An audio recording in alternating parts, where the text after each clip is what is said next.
magsisimula po tayo ng magpuri sa Panginoon. For our call to worship, Psalms 66. Tayo po tayo lahat at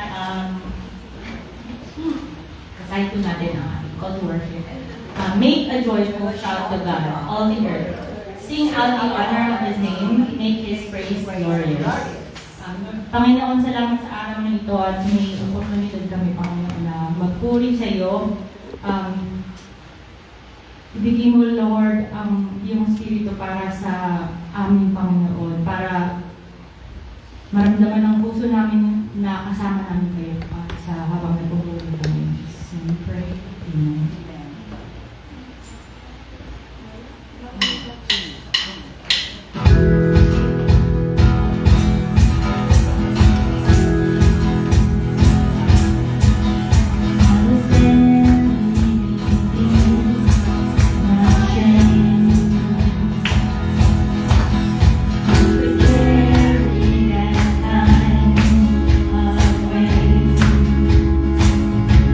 It was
without you, Father God, there would not be us. There would be emptiness, Father God, and we just would not have our lives today, Father. We thank you.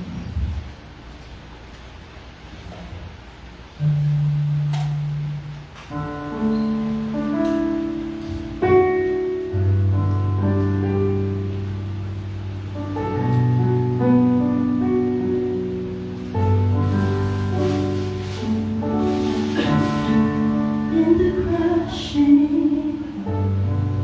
in the pressing, you are making you right. In the storm now, I surrender. You are breaking new ground. Let's repeat in the crushing. In the crushing, in the pressing,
Lord, pray, God, that we will be a vessel.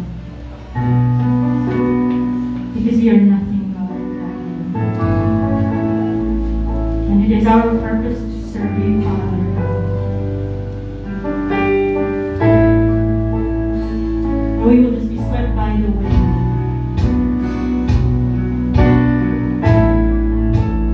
And we pray this. We pray today, Father God. This is our prayer. Every one of us in here. Fill us up, pour us out.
Panginoon, sapagkat Ikaw ang Diyos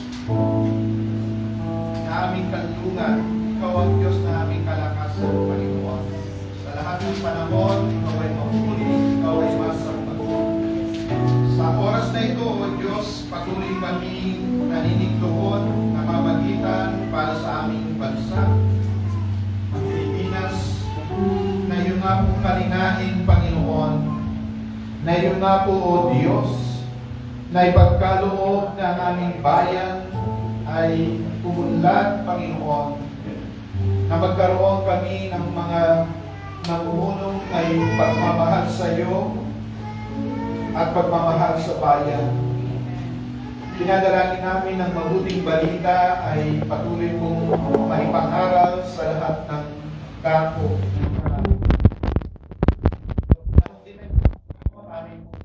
Dalangin, O Diyos, ang bansang Taiwan, na ang kalayaan na nararanasan dito ay patuloy kong maranasan, mapanatili. At dalangin namin, Panginoon, ang pangaral ng mabuting balita saan man sa dako na ito ay iyong nga pong ipagkaloob.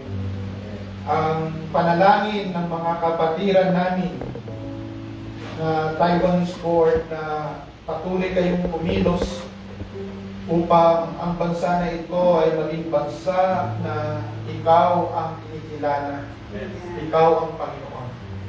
Sa panahon din na ito, Panginoon, kami naninigluhod, pinapanalangin ang nangyayaring digmaan sa Middle East. Dalangin namin ang magkabilang kampo, O Diyos, ay magkaroon ng kahinahunan. Dinadalangin namin ang iyong proteksyon, lalo na sa mga bata, O Diyos, sa mga sibilyang naiipit sa digmaan. Dinadalangin namin na ang mga pinuno ng bayan ng bansa, O Diyos, ay magkaroon ng pagmamahal sa kapayapaan. Sa panahon din na ito, Panginoon, dalangin namin na ang bawat isa, O Diyos, na makalilinig ng iyong salita, na kasama namin nananambahan, ay patuloy kayo ang pumaugnay.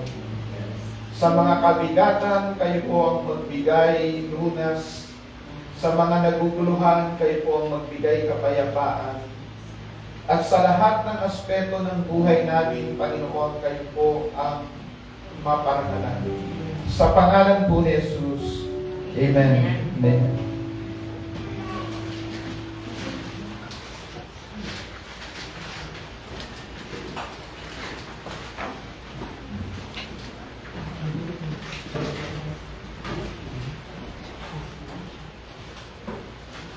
Scripture reading for today is taken from the book of Ephesians, chapter 2, verse 10 to 19.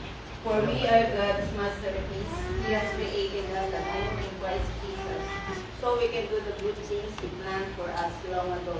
Don't forget that you Gentiles used to be outsiders.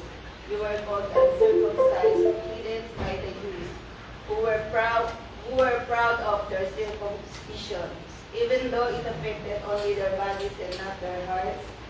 In those days, you were living apart from Christ.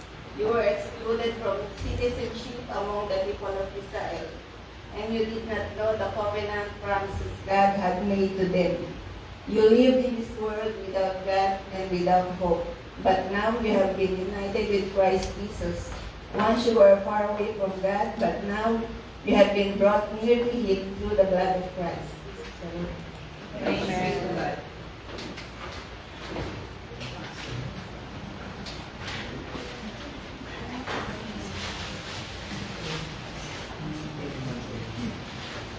Okay, magandang umaga po sa ating lahat. At salamat sa Diyos, no, na tayo po ay biniyaan ng Panginoon na magkatipon. We thank God na nag-iiba na ang weather para panahon talaga. Okay, marami iba nagpapasalamat. Sabi nila, bababa na raw yung kanilang kuryente. Anyway,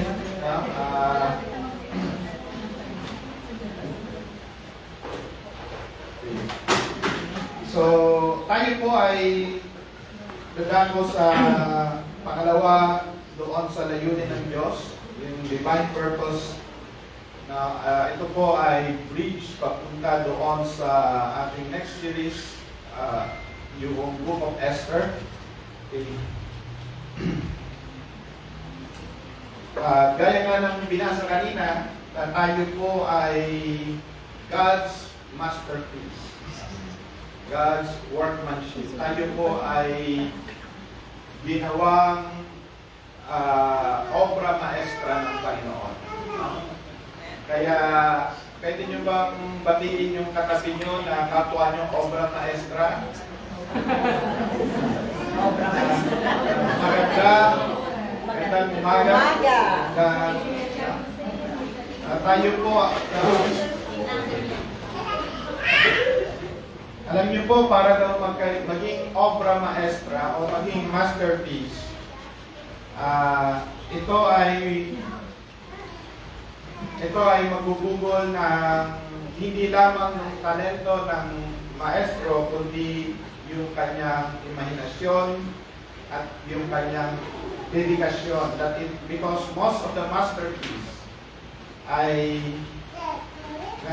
nanghihingi ng oras, nanghihingi ng panahon, no? Nakikita natin yan sa mga art pieces or kahit sa mga naisulat na awiting na nag-last or even a decade, no? Or ang iba ay century, na dahil ito ay masterpiece, ito ay kayang mag-bounce, no? Kahit sa ibang generation, siya po ay nakaka-relate. Pero ang kagandahan po doon, tayo po ay hindi po likha lamang ng tao. Tayo po ay likha ng Diyos. Tayo po ay masterpiece ng God. So, dako na po tayo doon sa salita ng Diyos. Bago doon sa pagiging masterpiece natin, balikan natin yung 2 verses bago doon. Ang sabi dito, dahil sa kagandahang loob ng Diyos, kayo ay naligtas sa pamamagitan ng pananampalataya. At ang kaligtasan ito ay kaloob ng Diyos at hindi sa pamamagitan ng inyong sarili. Hindi ito bunga ng inyong mga gawa, kaya walang dapat ipagmalaki at sinuman. So by God's grace, we have been saved through faith. At yan naman po yung katotohanan, no? Yan po ay core sa atin na dahil sa biyaya, dahil sa grasya, dahil sa awa ng Diyos, tayo po ay naligtas at ito ay na-access natin through faith by believing, no? Ngayon, pagkatapos na maligtas ang tao, tapos na ba? No? Nagtanong mo ba tayo ron? Pagkatapos maligtas, pagkatapos natin tanggapin ng Panginoon, okay na ba? Balik na ba tayo sa langit? No? Or kung ganun sana, siguro kung ganoon ang kaisipan, pagkatapos maligtas siguro ang tao, pagka tumanggap ay kukunin na ni Lord, no? Pero hindi naman ganoon. Hindi lamang natapos na tayo tumanggap, na tayo ay naging kabahagi ng katawan ng Panginoon. Meron siyang layunin, no? Okay. At punta tayo doon sa verse 11, verse 10, no? Sabi dito, for we are God's masterpiece, He has created us anew in Christ Jesus. Sa Tagalog, tayo ang pinakamahusay na gawa na nilalang kay Kristo Jesus. Magandang pagkakatagalog. Tayo ang pinakamahusay. Dito siguro natin madudugtong yung sinasabi ni James, ni Santiago. Sabi ni Santiago sa Santiago 4, don't criticize people or don't judge your fellow men. Dahil na sila rin ay created by God, nilikha ng Diyos, kawamis ng Panginoon. At dito rin, nakikita natin that salvation itself is God's workmanship. Yung salitang workmanship na galing po yun sa salitang poima, at ito po ay 2 beses lamang ginamit sa New Testament. Sa Romans 1:20 ginamit din siya. At ito po ay isa lamang yung pinasasabihan o pinatutungkulan, masterpiece. No? At yung masterpiece na ito is different from human work. Kasi pagka noon, yung sa salitang Grego, pagka sinabing poema, ito ay may kaugnayan sa parang out of this world na ginawa. Pero, pag sinabing works, no? O ang ginagamit na salita doon ay ergon. Ang ergon ay gawa ng tao. So, yung salitang workmanship dito, o yung salitang masterpiece dito, ay pinatutungkulan na tayo po ang pinaka-masterpiece o pinakamahusay na gawa ng Panginoon, and only God can do. No? A work that only God can do, yun po yung salita na dinamit ko. At ito po ay ginawa niya sa pamamagitan ni Cristo Jesus. Now, dito rin po, yung pagkakasulat na He planned for us long ago, no? Na meron ng prepared works ang Lord para sa atin. Long time ago. No? And then, that we should walk in them. Now, pagka binasa kasi natin to, sabi dito, no? So we can do the good things He planned for us long ago. Sa Tagalog, maganda yung pagkakatagalog niyan eh. Yung Tagalog medyo mas malapit pa doon sa kaisipan ng author. Sabi dito sa Tagalog, para sa mabubuting gawa na inihanda ng Diyos ng una pa upang siya nating lakaran. No? So, yung kaisipan dito ay hindi lamang ikaw inaligtas para sa mabubuting gawa, para gagawa ka, but God Himself is the one who prepared yung path, yung pathway, no?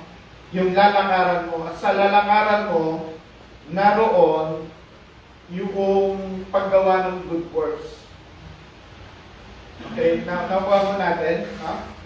Naroon na tayo po ay nilikha ng Diyos na catalyst for change. No? Na tayo po yung magiging ilaw. Diba?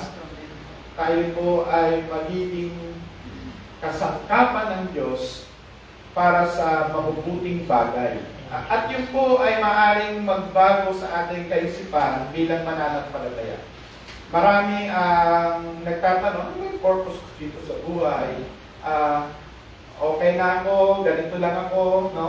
Pero kung maunawaan mo na ikaw ay masterpiece ng Lord, binigyan ka ng panahon, binigyan ka ng oras, pinag-isipan ka ng Panginoon, pinagplanuhan ka ng Panginoon, at inihanda sa iyo ang isang path, isang lakarin, isang buhay na kung saan ikaw ay magiging epektibo na catalyst o instrumento sa pagbabago, then it will make a change.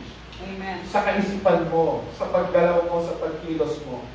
Na makikita mo na kahit yung mga nangyayari sa iyo ay kaparaanan ng Diyos para yung mabuting naisin niya ay mangyari sa pamamagitan ng buhay mo. Amen. No?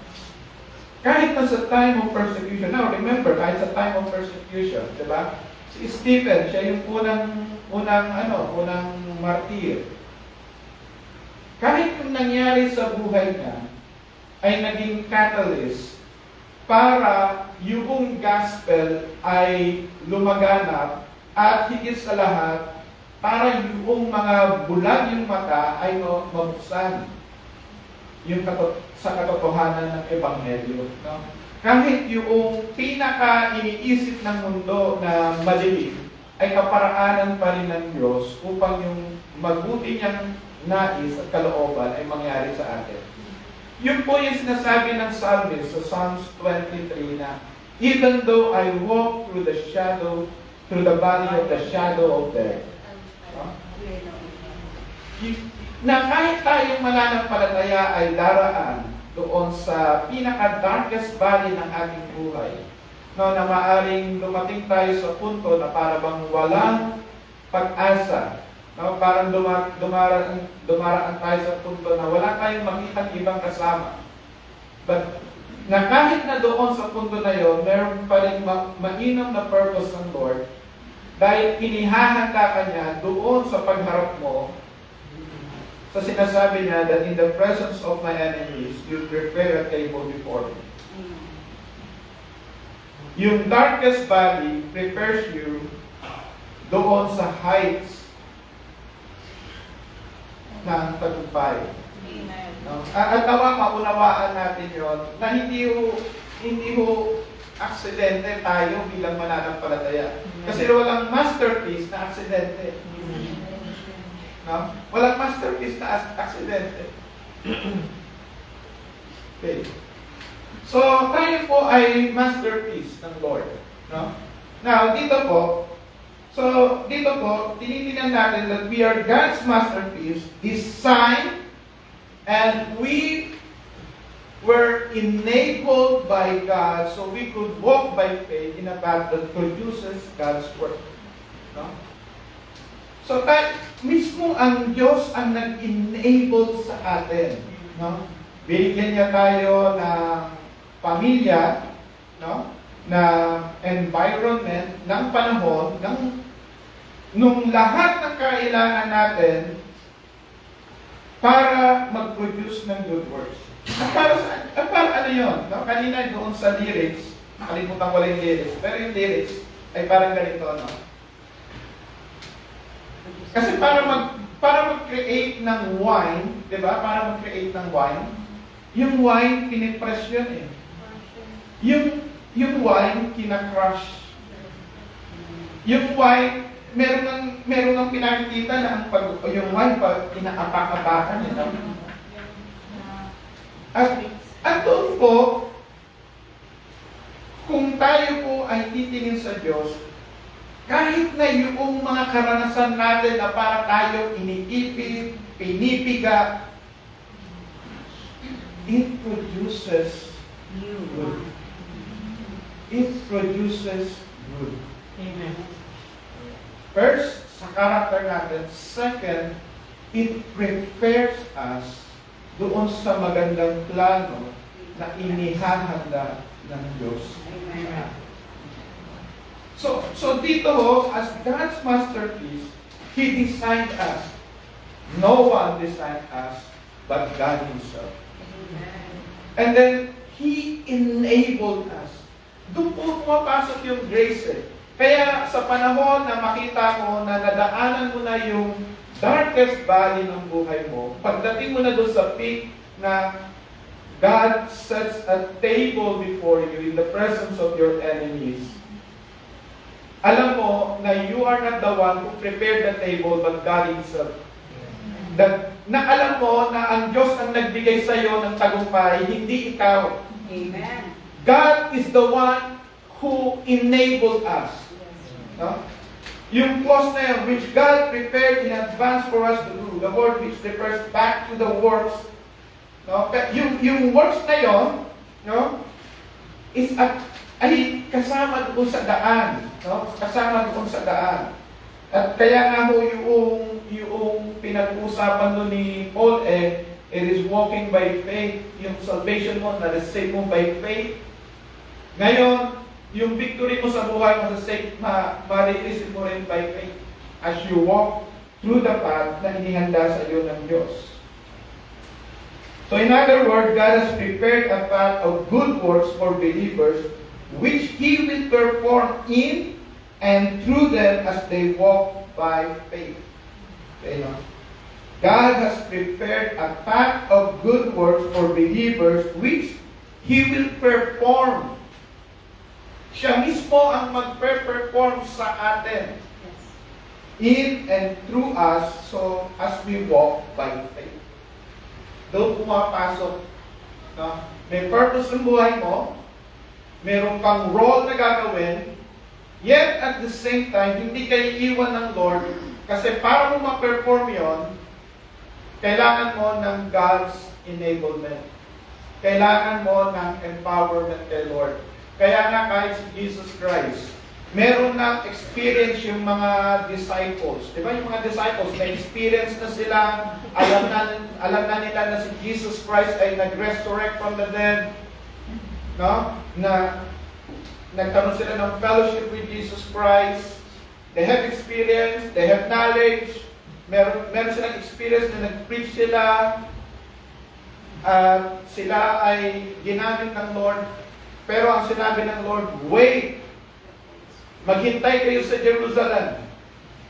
Hintayin ninyo na ma-empower kayo ng Holy Spirit. Then you will become my witnesses. And yun po yung God's enablement. No? Hindi ka na ngayon, hindi sila magre-rely doon sa kanilang experience. Hindi sila magre-rely doon sa kanilang mga knowledge na natutunan. Meron sila noon. No? For 3 years, tinuruan sila ni Jesus Christ. Na-experience nila yung power, na-experience nila yung resurrection, na-meet nila ang resurrected Jesus Christ. Di ba?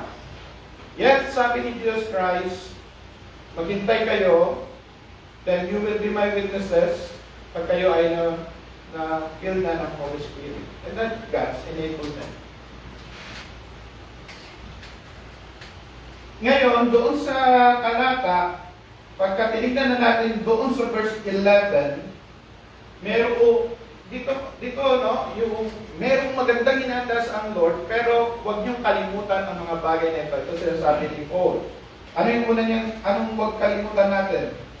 Don't forget that you Gentiles used to be outsiders. You were called uncircumcised heathens by the Jews, who were proud of their circumcision, even though it affected only their bodies and not their hearts, without God and without hope. So as we walk this new path, remember that we used to be outsiders. Ayan ang sinasabi ni Paul eh. Oh, okay, maganda yung plano sa inyo ng Diyos. Kayo ay God's masterpiece, but remember, formerly, kayo ay outsiders. Nung pagkatapos makumpleto ni Paul yung kanyang discussion about believers as God's workmanship.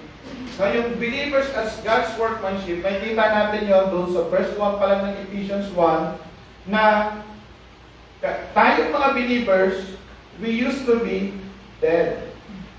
Diba? Tayo'y patay. Sa harapan ng Panginoon, tayo patay dahil sa ating mga kasalanan. But doon yun, no, sa Ephesians 1 to 10, ay kita natin yun, no? Yung discussion ni Paul, ito yung dati yung buhay, pero dahil sa biyaya ng Diyos, dahil sa inyong pananampalataya kayo naligtas, no? Ito hindi sa inyo, walang makapagmamalaki. And then, he wants to alert the Ephesians believer na ano yung dati nilang position. Remember the former na kalalagayan nila, no? Na sila ay outsiders. At hindi mo masama na tandaan natin kung ano tayo dati. Hindi masama yun, no? Kasi yun ang nagpapasarap ng kwento ng ating buhay. Maaaring may mga pagkakataon na ayaw mo nang matandaan yung bata ka, no? Alam niyo no, pag bata ka, tapos marami kayo sa bahay, marami kayo na anak, di ba? Nung mga panahon, nung namumuhay ka ng 70s, di ba? Alam mo na yung isang prito ay hindi pang isang tao, kundi minsan umaabot ng 4, no? O kung paano yung nanay magaling maghati ng isda. Kahit yung itlog, di ba? Hindi mo natin kailangan kalimutan yung mga bagay na yon. Pero maganda na tuntungan natin ano yung dati nating kalalagayan. Dahil baka naman makalimutan natin na may mga iba pa na naroon sa labas, na meron pang ibang outsiders. Ngayon na narito ka na sa loob, huwag mong kalimutan meron din ibang outsiders. Meron pang ibang outsiders. Meron pang ibang nangangailangan ng Panginoon. Meron pang mga tao na walang pag-asa. No? Bakit? Dahil tayo before, ayan o. So as we walk this new path, remember that we used to live apart from Christ. Excluded and without God and hope. Na dati tayo po ay walang Diyos, walang pag-asa. Yung Diyos natin, kung meron man, ay gawa ng tao, gawa natin, nilikha natin. We are apart from Christ. Wala tayong salvation. So as we walk this new path, always remember, meron pa rin outsiders. They need to be in. Sabi nila, in those days you were living apart from Christ. You were excluded from citizenship among the people of Israel, and you did not know the covenant promises God had made to them. You live in this world without God and without hope. Nung tayo po ay wala sa Panginoon, ganito po tayo. Pero ngayon, tayo po ay part ng covenant. Tayo po ay part ng promise. Tayo po ay naging part because of our faith. Yun po yung tinatalakay ni Apostle Paul doon sa Book of Galatians. Na tayo po ay naging part doon sa children of Abraham. As we walk this new path, remember that we used to live apart from Christ. Excluded and without God and hope. But now we have hope. Now we have God. Now alam natin na anuman yung nangyayari sa atin, it is for our good. That nothing can separate us from the love of God. That even the darkest moment ng buhay natin ay kayang i-turn around ng Lord for His glory. No? At yun ang nangyayari. Pero ninyo yung mama na ginamit na magsulat nito ay naging maliwanag na witness kahit nasa loob ng kulungan. Apostle Paul. Nakuha po natin. No? Kahit nasa loob siya ng kulungan, naging powerful witness pa rin si Apostle Paul. Hindi naging balakid yung kanyang place, nor yung kanyang position, para yung good works na inihanda sa kanya ng Lord ay mabaliwala. So dati tayo, kaya po tayo ay full of hope. Bakit? Alam natin na hindi tayo humahawak sa buhay natin. Ang Diyos ang mahawak sa buhay natin. Biro mo kung isip mo ay, naku, ang lakas ng kapit ko sa Lord. Kung ang isip mo ay ikaw ang may kapit sa Lord, napakahina nun. Napakahina nun. Ang sabi ni Jesus Christ, lain na sa kamay ko at walang makakaagaw sa kanila sa akin. God is the one who is holding us. Amen? God is the one. Hindi tayo. At yun po yung grasya. Yun po yung biyaya ng Diyos. So as we walk this new path, remember, noon wala tayong hope, now meron tayong hope. Okay. Pangatlo, as we walk the path, remember it's because of what Christ did at Calvary. Ephesians 2:13, verse 13. But now, you have been united with Christ Jesus. Once you were far away from God, but now you have been brought near to Him through the blood of Christ. Wala hong iba pa na makapaglalapit sa atin sa Diyos, kundi ang Panginoon, ang ginawa niya doon sa cross. Yung po yung pagpapahayag na anak, mahal kita. While we were yet sinners, Christ died for us. Hindi niya sinabi, oh, gusto mo ba na umayos yung buhay mo? Gusto mo ba na ako'y maging Panginoon mo? Bumalentong ka dyan. Gumapang ka dyan. But wala ko gano'n. Nung nanalik at nanampalataya tayo sa Diyos, in spite of nung ating nakaraan, tinanggap tayo, pinatawad tayo, and it's all grace. So as we walk the path, remember it's because of what Christ did at Calvary. Nakakatayo ako, nakapaglilingkod ako, dahil sa biyaya ng Panginoon. Amen. Dahil sa ginawa ni Kristo Jesus sa cross. Nakakaharap ako sa trono ng Diyos, sa biyaya ng Diyos. Nakakapasok ako. No? Ganun po, tanggapin natin yung mga katotohanan na yun. Dahil yun ang sinasabi ng salita ng Diyos. No? We can enter doon sa mercy seat ng Lord because of what Christ did at Calvary. Amen. Ang yun po. No? Hindi sa ginawa mo, hindi sa gagawin mo, at nagagawa mo yung paglilingkod because God enabled you. Enabled us.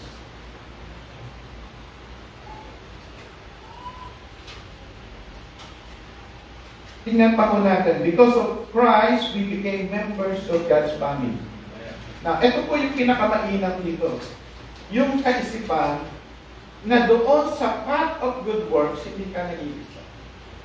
Doon sa paglalakbay mo, doon sa inihanda ng Diyos as masterpiece, as His masterpiece, hindi ka nag-iisa. Marami tayong mga obra maestra ng Panginoon na pinagsasama-sama niya. Ginawa niya, no, na tayo ay iisa, sinama niya tayo sa community, so we walk the path of good works as a community of believers. Basahin ko po. So now you Gentiles are no longer strangers and foreigners. You are citizens along with all of God's holy people. You are members of God's family. Together we are His house, built on the foundation of the apostles and the prophets, and the cornerstone is Christ Jesus. Amen. Marami po. No? Marami po. At dito po, tayo po bilang mananampalataya, nung oras tayo nananampalataya, He already enabled us. Tayo po ay mayroong kakayanan maglingkod sa Diyos. At nawa tayo po ay magkaroon ng desire na yan. Na sa buhay ko na ito, nawa ay mapaglingkuran ko ang Diyos na kung saan siya ay mag-glorify. Na doon sa buhay na ito, mag-glorify ang God. Sa pag-isip ko, sa pangungusap ko, sa pakikipagrelasyon ko, sa aking hanap buhay, sa aking pamilya, sa pagiging asawa. No? Nag-glorify si God. Diba? Dapat daw happy spouse para happy house. Hindi lang happy wife.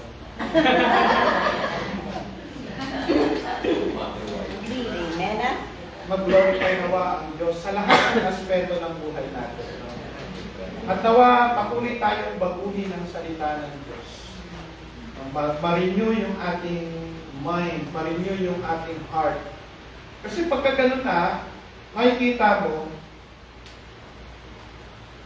una, hindi ka aksidente. Sinadya kang gawin ng Diyos. Pangalawa, yung mga bagay na lalakaran mo, habang nasa kalooban ka ng Diyos, it is a path of good works. At meron kang papel doon. Meron kang contribution doon.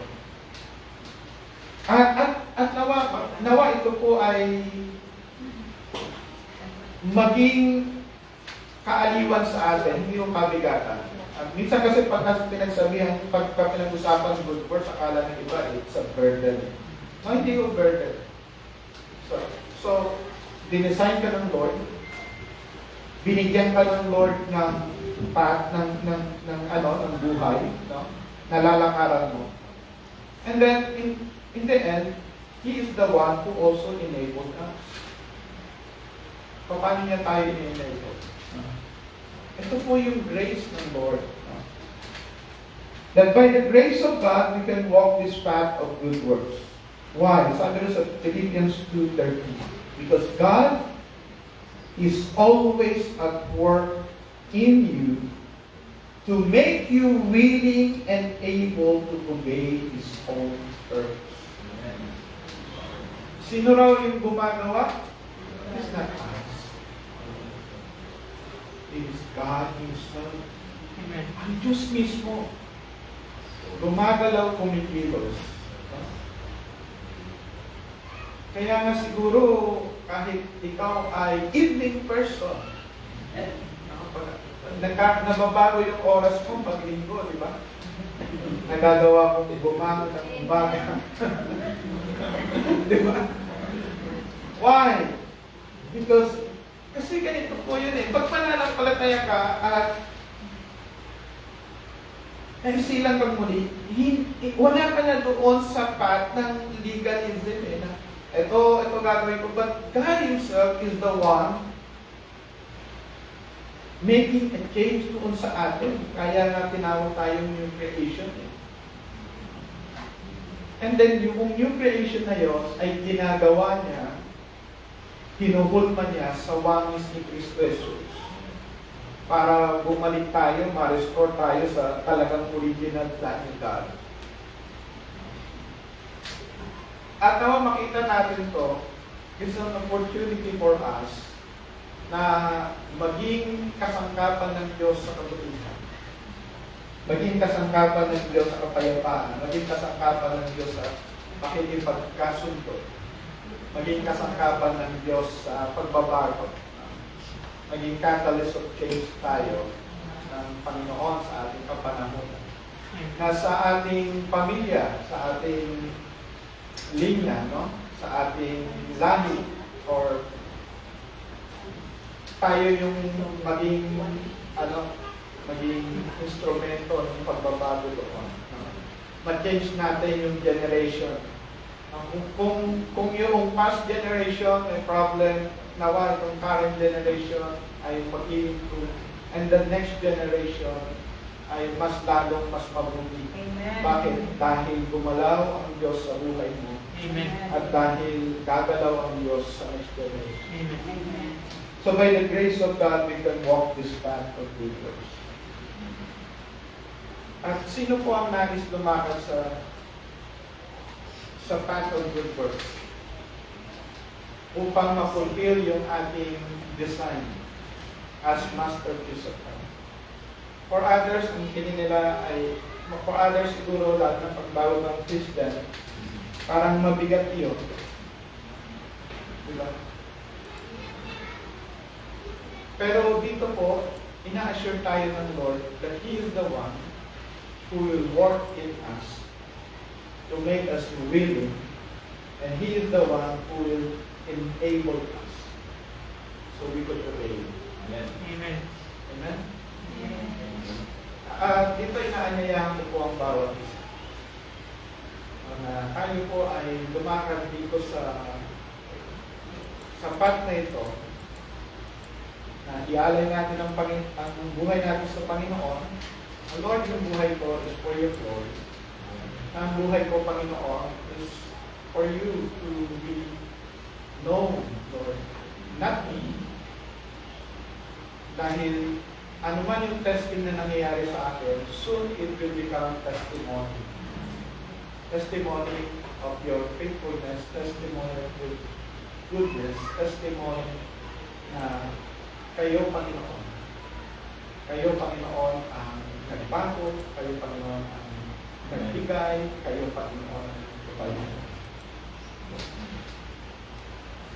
Tayo po ay panandalian tumayo.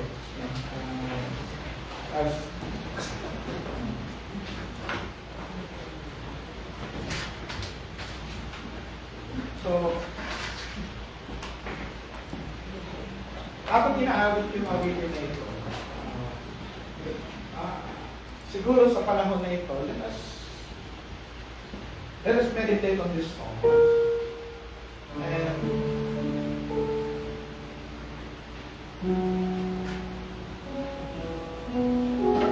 And offer ourselves to God, back to God.